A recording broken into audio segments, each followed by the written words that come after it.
அழகிய அன்பு சேனலுக்கு உங்களை அன்புடன் வரவேற்கிறேன். இந்த வீடியோவில் என்ன பார்க்க போகிறோம்னா சிக்கன் வடை தான் செய்ய போகிறோம். வாங்க வீடியோக்குள்ளே போகலாம். ஒரு முறை சமைச்சிங்கன்னா அடிக்கடி செய்ய சொல்லி கேட்பாங்க. சின்ன மிக்ஸி ஜார் எடுத்துக்குவோம். நான் நிறைய கறி எடுக்கல, ஒரு 100 கிராம் தான் எலும்பு இல்லாத சிக்கன் எடுத்துக்கிட்டேன்.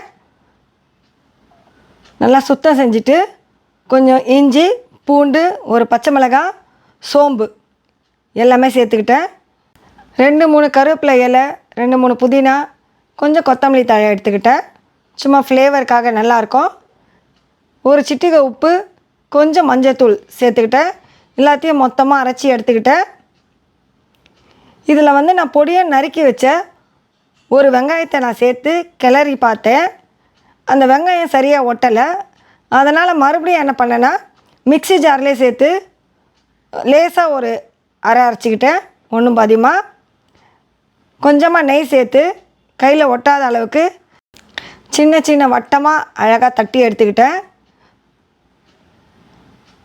எல்லாமே இதே போல் தட்டி எடுத்துக்கிட்டேன். பஜ்ஜி மாவு மிக்ஸை எடுத்துக்கிட்டேன். நம்ம தட்டி எடுத்து வச்ச எல்லா சிக்கனையும் இந்த பவுடரில் நல்லா கோட் பண்ணி எடுத்துக்கிட்டேன்.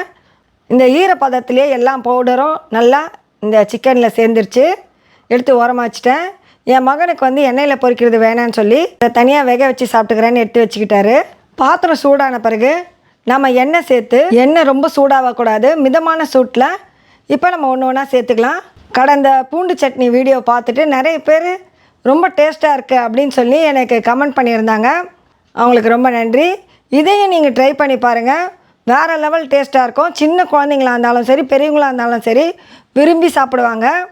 நீங்கள் இதை செஞ்சுட்டு அடுத்த வீடியோவில் எனக்கு கமெண்ட் பண்ணி ஷேர் பண்ணுங்கள். ரொம்ப சுலபந்தான், டக்குன்னு செய்யலாம். இந்த வடையை நீங்கள் டொமேட்டோ சாஸோடு சாப்பிட்லாம், இல்லை தக்காளி தொக்கில் கூட சாப்பிட்லாம். நான் இந்த தயிர் சேர்த்து சாப்பிட்றேன். ரொம்ப சூப்பராக இருந்தது. இந்த வீடியோ உங்களுக்கு பிடிச்சிருந்தால் லைக் பண்ணுங்கள், கமெண்ட் பண்ணுங்கள். மறக்காமல் அழகிய அன்பு சேனலை சப்ஸ்கிரைப் பண்ணுங்கள். மீண்டும் சந்திப்போம்.